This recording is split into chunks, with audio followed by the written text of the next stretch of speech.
आदरणीय रागिनी न्याय जी, media team के मेरे सम्मानित सहयोगीगण, सम्मानित पत्रकारगण, कैमरामैन साथियों और फोटोग्राफर मित्रों, 4-5 दिनों से चूंकि 5 राज्यों के चुनाव हैं, AICC में भी हमारा मीडिया विभाग बहुत सक्षम है और उसमें भी रागिनी जी की भूमिका महत्वपूर्ण है। लिहाजा वे दिल्ली गई हुई थी, परसों रात को लौटी हैं। कल चूंकि वचन पत्र का विमोचन था, इसकी हमारी पीसी नहीं हो पाई थी और आज वे पीसी लेने के लिए एक बार फिर मुखातिब हैं। मैं आदरणीय रागिनी जी से आग्रह करूंगा कि वे आपसे चर्चा के लिए बोले।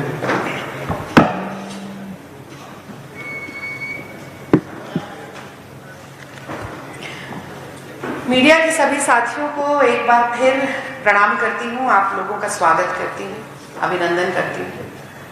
तो देखिए, दिल्ली जाने का एक कारण तो आपको बता दिया मिश्रा जी ने, दूसरा कारण ये था कि मैं बैठकी पे घर होना चाहती थी।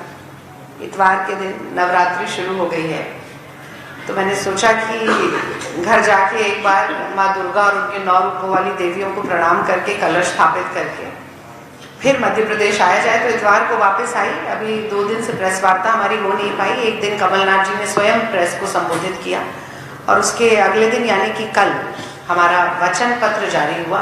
तो वहीं से शुरुआत करती हूँ, आप सभी लोगों को नवरात्रि की शुभकामनाएं देते हुए कि देखिए, कल कांग्रेस पार्टी ने मध्य प्रदेश के विधानसभा चुनाव के लिए अपना वचन पत्र जारी किया और गौरतलब है कि हमने इसे घोषणा पत्र नहीं कहा, वचन पत्र कहा, क्योंकि प्राण जाए पर वचन न जाए, इस तर्ज पर मध्य प्रदेश की जनता के साथ हमने कुछ वादे किए और मुझे लगता है कि मध्य प्रदेश की जनता को इस बात पर पूरा विश्वास है कि एक तरफ तो जहां भारतीय जनता पार्टी और शिवराज सिंह चौहान जी के वादे, दावे और घोषणाओं, उनकी कथनी और करनी में बहुत बड़ा अंतर है, कथनी और करनी के बीच एक बहुत बड़ी खाई है, वहीं दूसरी ओर जैसा कि सोनिया गांधी जी कहती रही हैं कि मैनिफेस्टो हमारे लिए एक सेक्रेड डॉक्यूमेंट है, एक पवित्र दस्तावेज है। तो जो हमने पहले भी कहा वो करके दिखाया, इसलिए कांग्रेस की हर बात पर पूरा विश्वास है।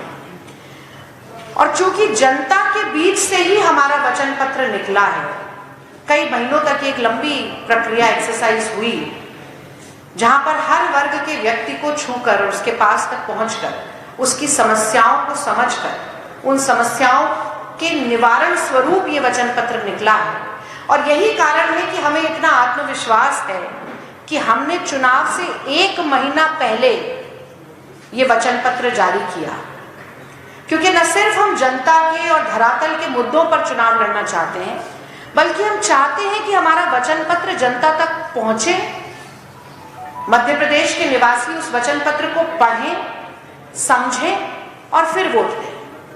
और मैं चाहती हूं कि एक रिवर्स काउंटडाउन हमारी मीडिया के साथी भी करें कि भारतीय जनता पार्टी अपना घोषणा पत्र, जो कि असल में झूठ और जुमलों का पुलिंदा ही होता है हर बार, वो कब निकालेगी। बहुत से प्रदेशों के चुनाव ऐसे रहे कि पहले चरण के चुनाव के 2 दिन पहले तक मैनिफेस्टो नहीं आया था, क्योंकि इनका चुनाव ना मुद्दों पर होता है, ना वादों पर होता है, ना दावों पर होता है, केवल झूठ और जुमलों का पुलिंदा होता है।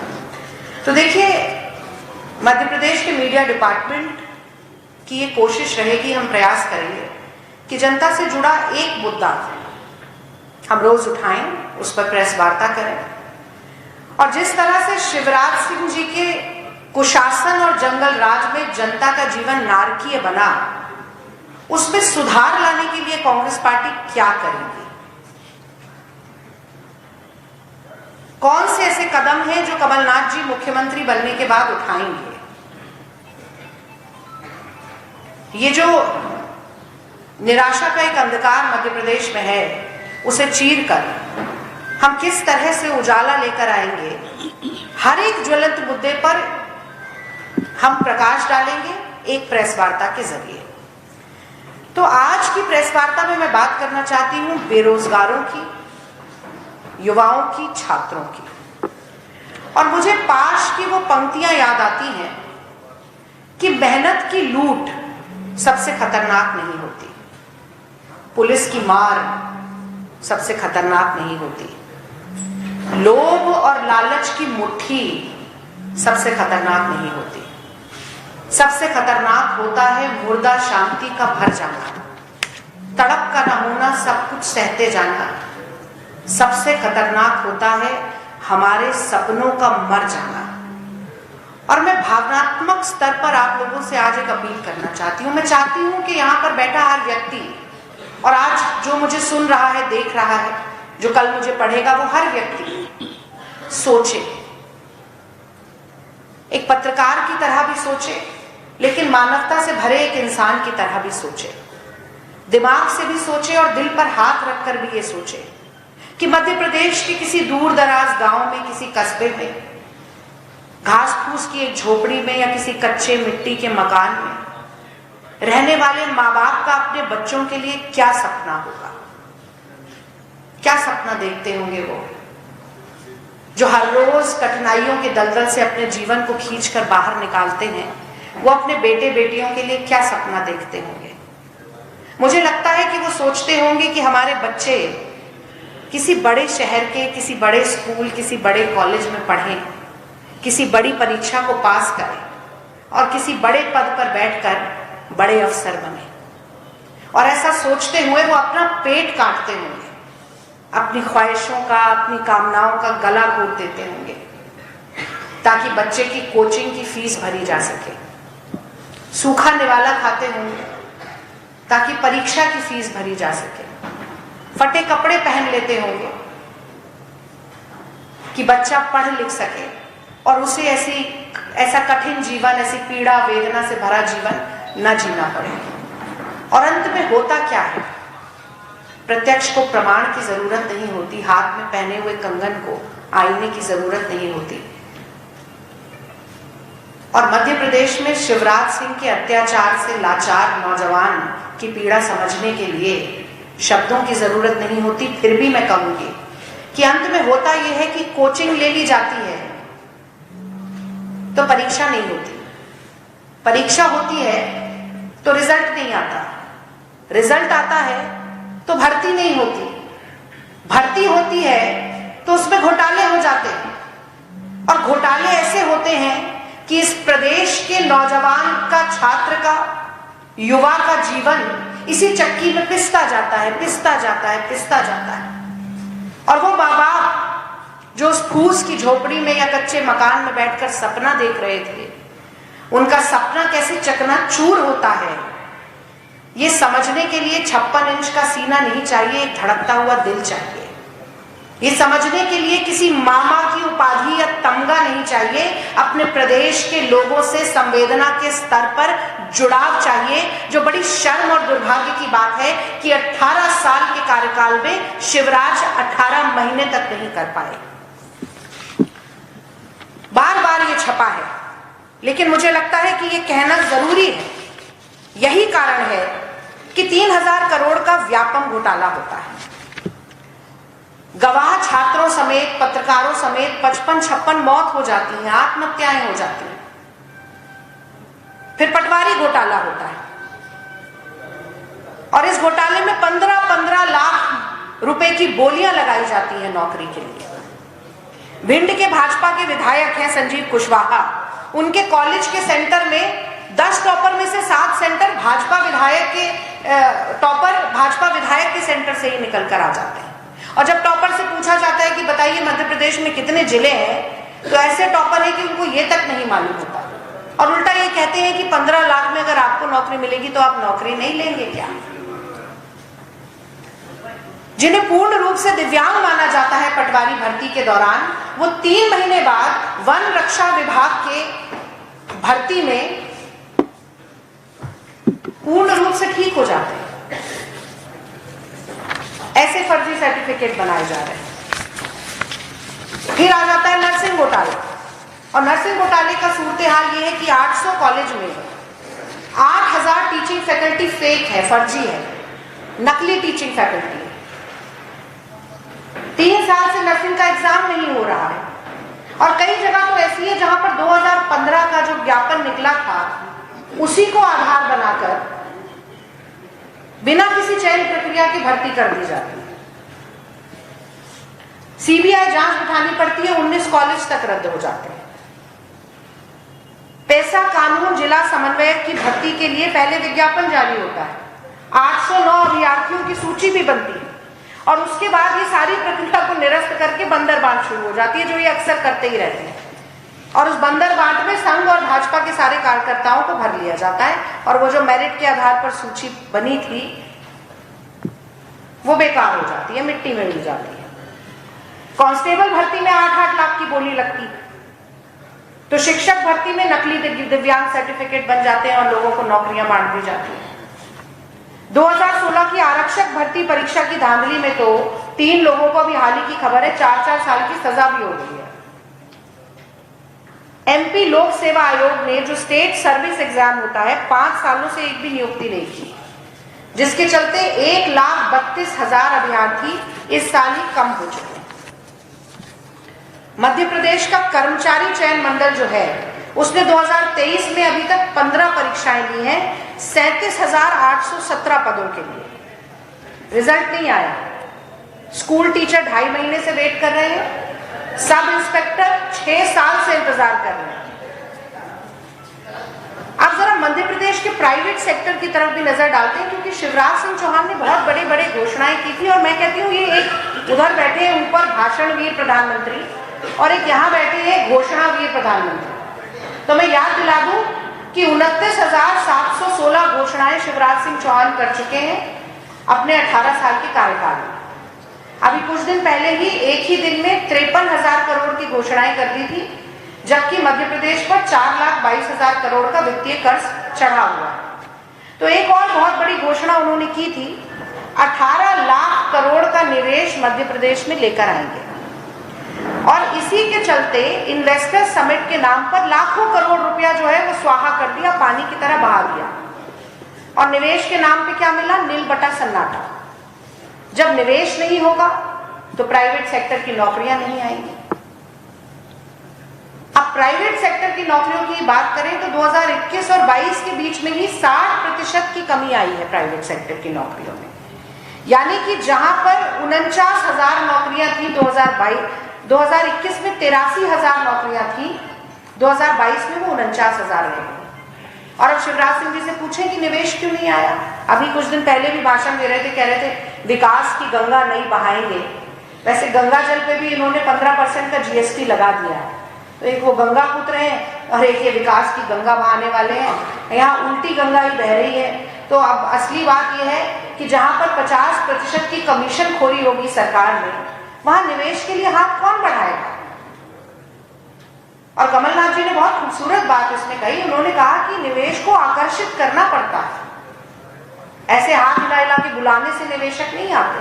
जब वो प्रदेश की परिस्थितियां देखते हैं, जब वो देखेंगे कि इतना भ्रष्टाचार है, जब वो देखेंगे कि क्राइम रेट इतनी हाई है, जब वो देखेंगे कि घोटालों के सरताज है शिवराज, तो कौन निवेशक यहाँ आना चाहेगा। अब सरकारी नौकरियों की बात कर लेते हैं।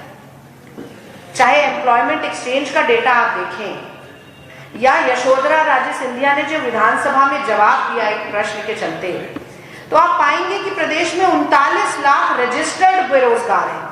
तो बेरोजगारों की संख्या तो करोड़ों, 2 करोड़ है तो कम से कम 1 करोड़ तो बेरोजगार होंगे ही होंगे। जो रजिस्टर्ड हैं 39 लाख है। और उसमें से शिवराज सिंह जी की सरकार ने पिछले 3 साल में 21 लोगों को रोजगार दिया है। मैं दोहराना चाहती हूं, 21 लोगों को रोजगार दिया है। ये हाल है। पटवारी परीक्षा में भर्ती के लिए 6,000 पद थे, 12 लाख एप्लीकेंट्स थे और उन एप्लीकेंट्स की डिग्री थी BA, BTech, MA, MCom, MSc.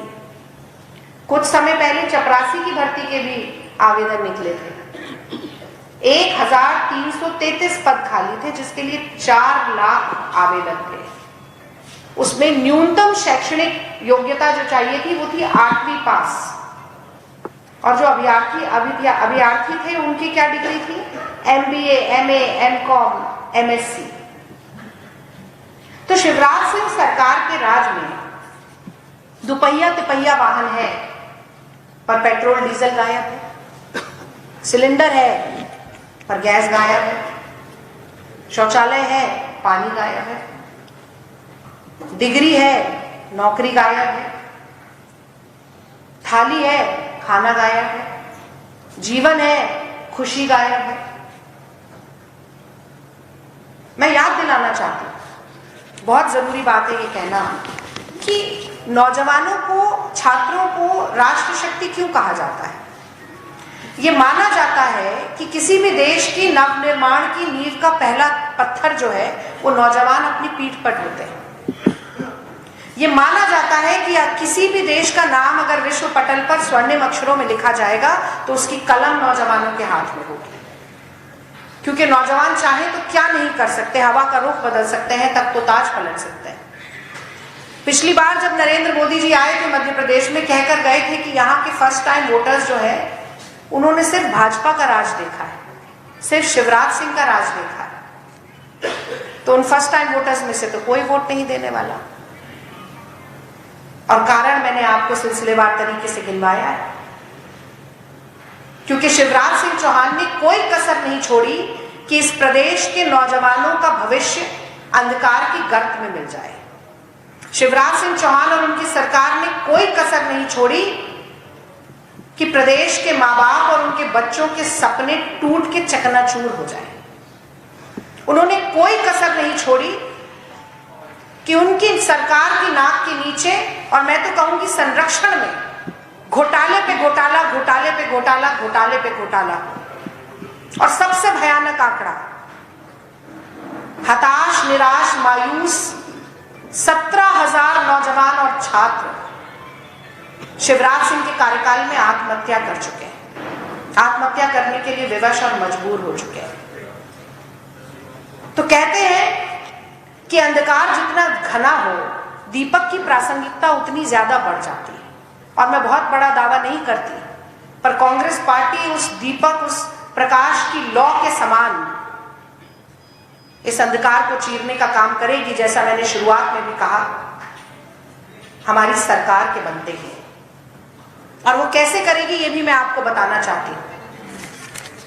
मुझे आशा है, उम्मीद है कि कल हमारा जो वचन पत्र निकला उसमें हमने युवाओं के लिए क्या क्या कहा है आप सभी लोगों ने पढ़ा होगा, पर मैं उसको दोहराना चाहूंगी। कमलनाथ जी का मानना है कि भर्ती घोटालों से बचने के लिए, भर्ती घोटालों को जड़ से समाप्त करने के लिए एक मध्य प्रदेश सरकारी भर्ती कानून का बनना बहुत जरूरी है, जो कि मध्य प्रदेश में हमारी कांग्रेस की सरकार बनते ही ये कानून हम लेकर आएंगे। मध्य प्रदेश भर्ती आयोग का हम गठन करेंगे और इसी के साथ साथ युवाओं को रोजगार देने के लिए समग्र युवा रोजगार नीति बनाएंगे, समग्र युवा जॉब पोर्टल और रोजगार ब्यूरो भी बनाएंगे। जो छात्र बार बार प्रतियोगी परीक्षाओं में बैठ रहे हैं, साल दर साल उन्हें फीस देनी पड़ रही है, तो एक बड़ा निर्णय मध्य प्रदेश की कांग्रेस परिवार ने लिया कि प्रतियोगी परीक्षाओं के शुल्क में 100% की छूट देंगे। एक और बड़ा निर्णय लिया कि 2 लाख सरकारी पद जो रिक्त हैं, वार्षिक कैलेंडर बनाकर जल्द से जल्द उन सरकारी नौकरियों को भरा जाएगा। 3 साल में शिवराज सिंह 21 सरकारी या अर्ध सरकारी नौकरी दे पाए। हम वार्षिक कैलेंडर बनाकर 2 लाख पदों को जल्द से जल्द भरने का काम करेंगे। मध्य प्रदेश में जितने भी भर्ती नियम है उनके विरुद्ध जो भी भर्तियां हुई हैं, पेपर लीक हुए हैं, भाई भतीजावाद हुआ है, भ्रष्टाचार हुआ है, उसकी जांच पड़ताल करके दोषियों को जेल की हवा खिलाना भी कांग्रेस पार्टी अपना धर्म समझती है। और जैसा कि मैंने कहा, कमलनाथ जी देश के वाणिज्य मंत्री भी रहे। निवेशकों को प्रदेश में लाना, प्राइवेट सेक्टर को मजबूत करना, प्राइवेट नौकरियों का सृजन होना, किस तरह से किया जाता है उन्हें बखूबी आता है। उनका वादा है कि 5 लाख करोड़ का निवेश होगा मध्य प्रदेश में, 1000 नई औद्योगिक इकाइयां बनेंगी और 1 लाख एमएसएमई इकाइयों को प्रारंभ करने का लक्ष्य पूरा करके हमारी सरकार दिखाएगी। 1000 करोड़ रुपए का स्टार्टअप कॉर्पस फंड स्थापित किया जाएगा। जो लोग स्वरोजगार, वो नाली की गैस पर पकौड़ा तलने की बात नहीं कर रही हूं मैं, जो मोदी जी कहते रहे कि अब बेरोजगारी है, 2 करोड़ नौकरी हम दे नहीं सकते तो नाली की गैस पे पकौड़े तलिए। पर जो स्वरोजगार करना चाहते हैं, अपने स्टार्टअप क्रिएट करना चाहते हैं, उनके लिए 1000 करोड़ का कॉर्पस फंड हम बनाएंगे। 25 लाख से 5 करोड़ रुपए तक के ऋण को सरल प्रक्रिया से उपलब्ध किया जाएगा और छोटे छोटे व्यवसाय के लिए 50,000 रुपए तक का जो ऋण है वो बिना किसी ब्याज के कांग्रेस पार्टी देगी। कल स्वयं कमलनाथ जी ने ये बात कही कि खेल में, एक्स्ट्रा करिकुलर एक्टिविटीज में, कल्चरल एक्टिविटीज में नौजवानों की सहभागिता को, भागीदारी को बढ़ाने के लिए पदक लाओ पद पाओ, पदक लाओ करोड़पति बन जाओ, पदक जीतो कार जीतो, पदक जीतो छात्रवृत्ति जीतो, ये सभी योजनाएं कांग्रेस पार्टी लागू करेगी। और इसके बारे में जो जानकारी है वो आपको काफी विस्तार से मैनिफेस्टो में हमने दी हुई है। युवाओं को आर्थिक सहयोग के लिए, उनका स्वाभिमान बनाए रखने के लिए, और बहुत जरूरी है कि युवा हताश और निराश होकर कोई गलत कदम ना उठाए। इसके लिए शिक्षित बेरोजगार युवाओं को 2 साल, अधिकतम 2 साल के लिए 1500 से 3000 रुपए प्रति माह देने का काम भी कांग्रेस पार्टी करेगी। तो अंत में मैं यही कहना चाहती हूं कि एक शेर है जो बहुत बहुत प्रसिद्ध है और बहुत मायने भी रखता है कि तलवारों की धार पर इतिहास हमारा बनता है, जिस ओर जवानी चलती है उस ओर जमाना चलता है। तो जो नौजवान है, जो युवा है, जो छात्र हैं, जो आज युवा है, वो देश का कल है, भविष्य है, प्रदेश का कल है, भविष्य है। और उनके जीवन को सुलभ बनाने के लिए, उनके हाथ में अगर डिग्री है तो रोजगार देने के लिए कांग्रेस पार्टी मन, वचन और कर्म से प्रतिबद्ध है। और हमारी सरकार बनते ही इन तमाम वादों को हम क्रियान्वित करके दिखाएंगे। अगर इस संदर्भ में आज के विषय में आपका कोई सवाल है तो मैं जरूर लेना चाहूंगा। बहुत बहुत धन्यवाद। एक एक करके मेरा सवाल ये था कि मुख्यमंत्री शिवराज सिंह चौहान और वी शर्मा जी जो प्रदेश अध्यक्ष हैं, उन्होंने ये कहा है जो आप का पुलंदा, इस पे आप क्या कहेंगे? उल्टा चोर कोतवाल को डांटे। अब देखिए, झूठ का पुलिंदा तो 29,716 घोषणाएं करने वाले से पूछना चाहिए कि झूठ का पुलिंदा किसके पास है। एक दिन में 53,000 करोड़ की घोषणाएं करने वाले से पूछना चाहिए कि झूठ का पुलिंदा किसके पास है। और शिवराज सिंह चौहान जी ने तो कल ही शायद कहा कि अगर उनकी सरकार वापस आती है, जो कि होगा नहीं, तो वो हर परिवार में रोजगार देंगे। तो कहीं ना कहीं ये तो आत्म स्वीकृति है कि मध्य प्रदेश के हर परिवार में कोई ना कोई बेरोजगार है। तो झूठ बोलने का काम, जुमलेबाजी का काम, प्रपंच और पाखंड का काम शिवराज सिंह जी मोदी जी से 2 कदम आगे बढ़कर कर रहे हैं। वो एक कहावत है, गुरु गुड़ ही रहा चेला चीनी हो गया। तो वहां पे उन्होंने 2 करोड़ नौकरियों का सपना दिखाया। यहाँ पे 39 लाख रजिस्टर्ड नौजवान बेरोजगार, 17,000 बेरोजगार जो है, छात्र जो है वो आत्महत्या कर चुके हैं। तो ये इनकी झूठी घोषणाओं और योजनाओं के कारण ही तो है कि उनके ऊपर विश्वास करके जनता ने केवल विश्वासघात पाया है और निराशा और हताशा ही उनके हाथ होगी। एक सेकंड, गुरुजल जी आप आएंगे।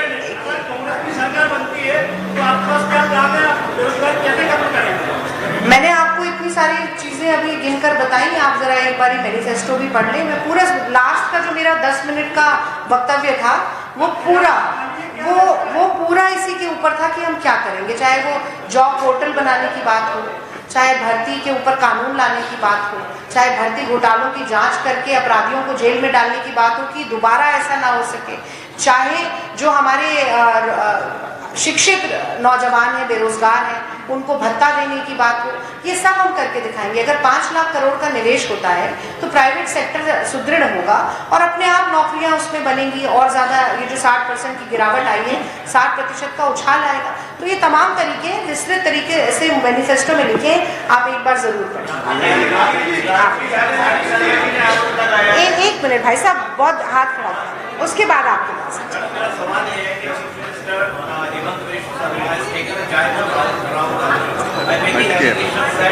Rahul Gandhi exists in Indian politics just because of the dynastic politics is being promoted by Congress party. Rahul Gandhi. Who has taken a jibe? Hemant Biswa. Promoting dynastic. See, I think that people who have nothing to do, people who have nothing positive to contribute to the body politic of the country, sit back, relax and take jibes at others. This is what Mr. Hemant Biswa Sarma is doing and I don't think he deserves an answer on that. मैं आपको हिंदी में जरूर एक पंक्ति कहकर सुना देती हूँ। न मैं गिरा न मेरी उम्मीदों के मीनार गिरे, कुछ लोग मुझे गिराने में खुद 100 बार गिरे। तो हेमंत बिस्वा शर्मा जो है बहुत इस वक्त जनता की नजरों में नीचे गिरे हुए हैं। वो कितना भी लांछन लगा लें, कितनी भी छीटाकशी करें, राहुल गांधी का कद इस समय बहुत ऊंचा है और ये ऐसी पार्टी है जो दूसरों का कद छोटा करने के लिए, अपनी लकीर लंबी दिखाने के लिए दूसरे की मिटाने की कोशिश करती है। करने दीजिए, ये जो पब्लिक है ये सब जानती है। एक मिनट रुकिए, एक कमलनाथ जी ने कहा कि छिंदवाड़ा की जो टिकट है वो छिंदवाड़ा से घोषित होगी, क्योंकि सरकार ने आरोप लगाया है कमलनाथ से एक सीट घोषित नहीं करती है। तो क्या ये कांग्रेस से बड़ी हो गई है और कमलनाथ की कांग्रेस अलग है, नकुलनाथ की अलग है, कांग्रेस की अलग है, क्या कहना चाहिए? देखिए, ये जो नाराज गुट, शिवराज गुट, महाराज गुट और लाइलाज गुट है, ये बस अर्थ का अनर्थ करने के लिए बैठे हैं अपनी पार्टी के लिए और अनर्गल सवाल पूछने के लिए बैठे हैं कांग्रेस पार्टी से। तो इनसे कहिए कि अपने गिरेबान में झांक के देखें, दूसरे के गिरेबान तक हाथ ना बढ़ाएं। छिंदवाड़ा मध्य प्रदेश का हिस्सा है, मध्य प्रदेश देश का हिस्सा है।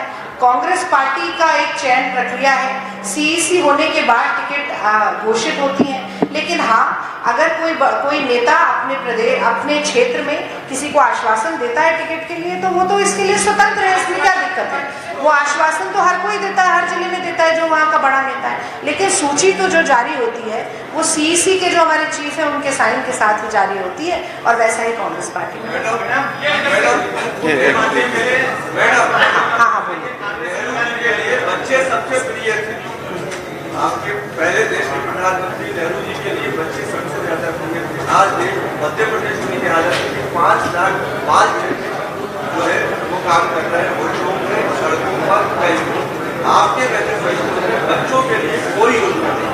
देखिए, बच्चों से जुड़े हुए तमाम अलग आयाम है। बच्चों की शिक्षा, बच्चों का कुपोषण, बच्चों के साथ हो रहे अपराध, और वो अलग अलग श्रेणी में हर जगह उनके बारे में बात कही गई। अगर हम कहते हैं कि पढ़ो पढ़ाओ योजना है, जिसमें हम बच्चों को 1 से 12वीं तक मुफ्त की शिक्षा देंगे और 1 से 8वीं कक्षा तक हम 500 रुपए की छात्रवृत्ति देंगे, फिर 1000 की देंगे, फिर 1500 की देंगे।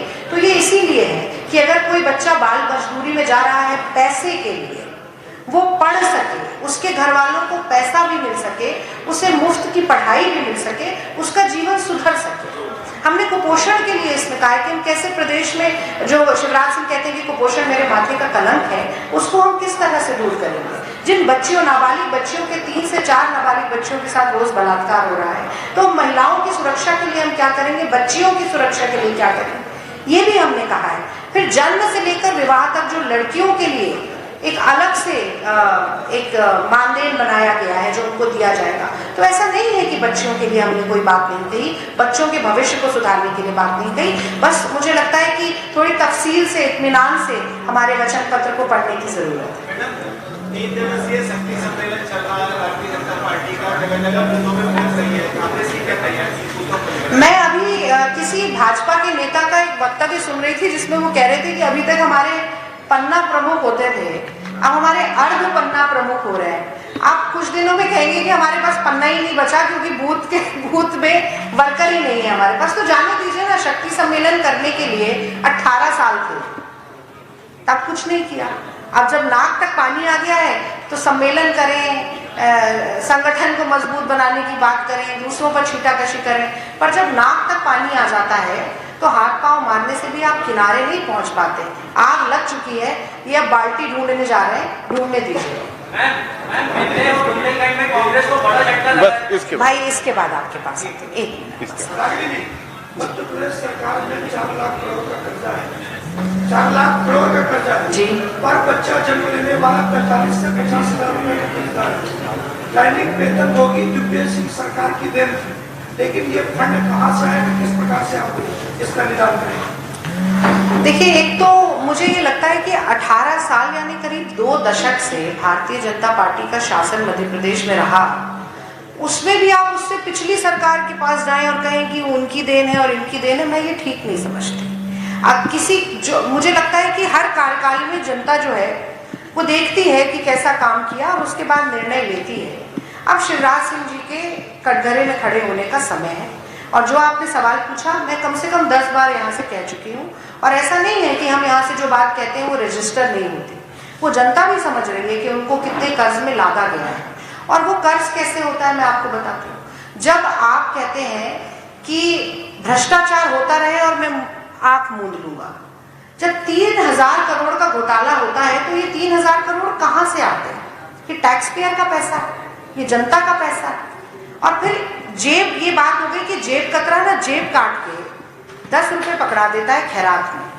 तो 3000 करोड़ का घोटाला किया और कह दिया 3000 रुपए हम आपको दे देंगे महीने में, और वो 3000 करोड़ भी वहीं से आया है जहां पे ये देने का वादा करते हैं। अभी तक तो 3000 रुपए दिए नहीं, 18 साल में दे देते 3000 रुपए, क्यों नहीं दिए? इसके ठीक विपरीत कांग्रेस क्या करती है मैं आपको बताती हूँ। हाँ, राहुल जी प्रियंका जी दोनों आए, आदिवासी क्षेत्र में गए, उन्होंने बात कही अपनी, और उन्होंने कहा कि तेंदुपत्ता संग्रहण जो होता है, एक बोरे में 1000 गड्डी होती है 50 पत्तों की, उसके लिए 3000 रुपया मिल रहा है, हम 4000 देंगे। तो हम तब कह रहे हैं जब हम छत्तीसगढ़ में देकर दिखा रहे हैं। तो वित्तीय आकलन करके घोषणा करना जरूरी है। हम भी चाहते तो हम कहते हैं आप 3000 देना चाहते हैं महिलाओं को, हम 4000 देंगे, पर वो हो ही नहीं सकता, 3000 भी नहीं हो सकता। फिर हर बच्चा 1 लाख रुपए का कर्ज लेके पैदा होगा। तो वित्तीय आकलन करिए ना, बिना वित्तीय आकलन किए आप ये जुमलानॉमिक्स पर चल रहे हैं कि अब डूबते को तिनके का सहारा चाहिए, तो दो घोषणा पे घोषणा, दे घोषणा पे घोषणा, दे घोषणा पे घोषणा, तो ऐसे थोड़ी ना काम चलता है। और शिवराज सिंह जी के साथ तो नाइंसाफी भी हुई है। देखिए, जैसे केंद्रीय नेतृत्व में मोदी जी ने उनकी फजीहत की, बिना उनका नाम नहीं लिया, उनकी घोषणाओं का नाम नहीं लिया। उन्होंने कहा 450 में सिलेंडर लेंगे, 209 रुपया सिलेंडर का बढ़ा दिया। अभी ऋषिकेश में गंगा जी में बैठे हुए थे, छपाक छपाक कर रहे थे, तो जीएसटी गंगा जल पे बढ़ा दिया 18%। तो इतना तो मुख्यमंत्री के साथ नाइंसाफी खुद ही उनकी पार्टी कर रही है। अब उनके बारे में हम क्या जवाब दें? आप इधर फिर आपके पास कांग्रेस को बड़ा झटका लगा है। कांग्रेस छोड़कर भाजपा में शामिल हुए, क्या कुछ कहेंगे? देखिए, भाजपा के तो आए दिन 15 नेता हमारी पार्टी में शामिल हो रहे हैं। अभी 2 दिन पहले कमलनाथ जी ने यही इसी सभागार में कार्यक्रम किया था और लोग शामिल हुए थे। तो ये आवागमन तो चलता रहता है। इसमें देखिए, आया राम गया राम तो दशकों पहले ये संज्ञा दे दी गई, लेकिन आप मूलतः ये अगर आप देखें कि 144 टिकट एक साथ घोषित करना और 2, 4, 5, 6, 10 भी मान लीजिए लोगों का विरोध करना, ये अपवाद होता है। फिर इसको आप नियम की तरह नहीं देख सकते कि विरोध हो रहा है पार्टी में, ये अपवाद है। ये तो होगा ही, जब 240 सीट के लिए 4000 लोग एप्लीकेंट्स होंगे तो उसमें से टिकट तो कटेगी, और जिसकी टिकट कटती है वो कुछ दिन तो नाराज रहता है। नाराज लोगों को मना लेंगे, जो नहीं माने उनको शुभकामनाएं भी दे देंगे आपको जहां जाना है। पर देखिए, प्रत्याशी, मैं कहती हूँ व्यक्ति से बड़ा दल है, प्रत्याशी से बड़ी कांग्रेस पार्टी है, और इस वक्त जनता ने कांग्रेस पार्टी को वोट देने का मन बना लिया है। कमलनाथ जी को मुख्यमंत्री की कुर्सी पर बिठाने का मन बना लिया है। आ जाएगी दूसरी सूची, और दूसरी सूची तो आप जब आएगी तो आई जाएगी। पहली सूची में ही बहुमत आ रहा है हमारा, निश्चिंत रहिए। पहले तो बधाई, आप बोलती बहुत अच्छा, धन्यवाद। दूसरा क्वेश्चन अब ये, वचन पत्र में एससी, ओबीसी, एसटी, एससी के लिए ये कर रहे हैं, जनरल कैटेगरीज ब्राह्मण, कायस्थ, राजपूत, बनिया, क्या ये मध्य प्रदेश की जनता नहीं है? क्या इनके लिए कुछ अलग से आप लोगों को वचन पत्र में नहीं लाना था? ये कब तक आरक्षण की मांग अब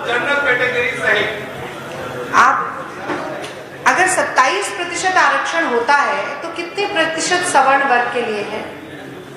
आप बताइए। टोटल का बात करिए ना। सुनिए ना बात, मेरा जवाब सुनिए। तो कितना प्रतिशत सवर्ण के लिए हुआ? हाँ, सीट वितरण से लेकर जातिगत जनगणना तक, अगर हम जातिगत जनगणना की भी बात कर रहे हैं, जो कि आजकल बड़ा ज्वलंत मुद्दा है, तो हम क्या कहें कि देश में कितने ओबीसी हैं, कितने दलित हैं, कितने आदिवासी हैं और कितनी महिलाएं ऐसी हैं जो ओबीसी हैं, दलित हैं, आदिवासी हैं, ये हमें पता तो चलना चाहिए। और सिर्फ ओबीसी, दलित और आदिवासी नहीं पता चलेंगे, तो ये भी पता चलेगा कि बनिया कितने हैं, ब्राह्मण कितने हैं, क्षत्रिय कितने हैं, सब पता चलेगा।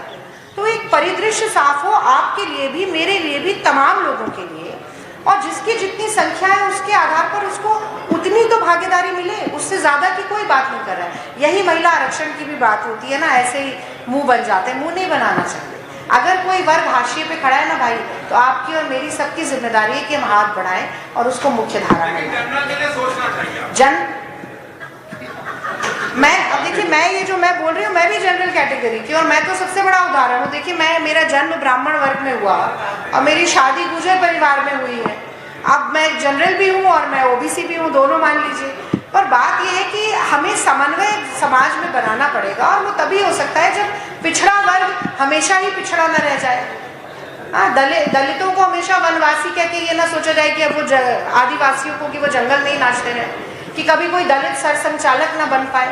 ये सारे सवाल पूछने पड़ेंगे ना। और एक बात और कहती हूँ, क्योंकि आपने पूछा है, और मैं महिला होने के नाते कहना चाहती हूँ कि अगर मोदी जी ने आरक्षण को जनगणना और परिसीमन से न जोड़ा होता, आपने सवर्ण की बात की, मैं महिला की भी बात करती हूँ, वो तो आधी आबादी है, तो आज विधानसभा के चुनाव में 33% दोनों दल लड़ाते महिलाओं को। महिला के सामने महिला लड़ती, महिलाएं जीतती, और 33% महिलाएं विधानसभा में बैठती। अगर किसी ने उनको इस अधिकार से वंचित किया है तो उनका नाम नरेंद्र मोदी है, और ये एक बहुत बड़ी संख्या है देश में और प्रदेश में भी, जिनको बार बार ये कह दिया जाता है। और यहाँ पर तो 18 बलात्कार रोज हो रहे हैं, क्राइम अगेंस्ट वुमेन सबसे ज्यादा है। अगर निर्णय लेने की परिस्थिति में महिलाएं होंगी तो कानून व्यवस्था भी सुदृढ़ होगी, पुलिस को भी इस तरीके से पुलिस मुंह नहीं मोड़ पाएगी, और महिलाओं का सम्मान, समानता, सशक्तिकरण सब कुछ बढ़ेगा।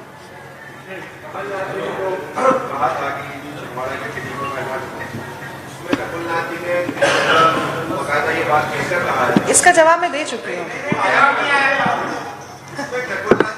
ये बात कही थी जगह कि कमलनाथ जी ने मुझे कहा है कि छिंदवाड़ा की सीटों का नाम मिलाना पड़ेगा, और तीन प्रत्याशियों का तो उन्होंने बकायदा नाम भी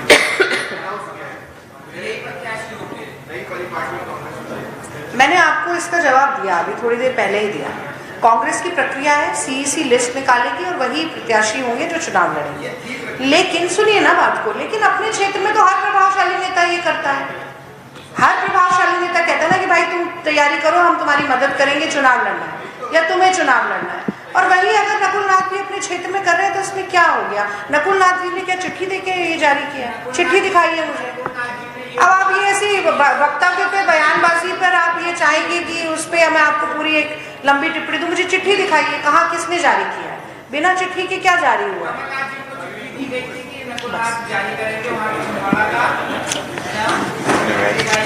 वाह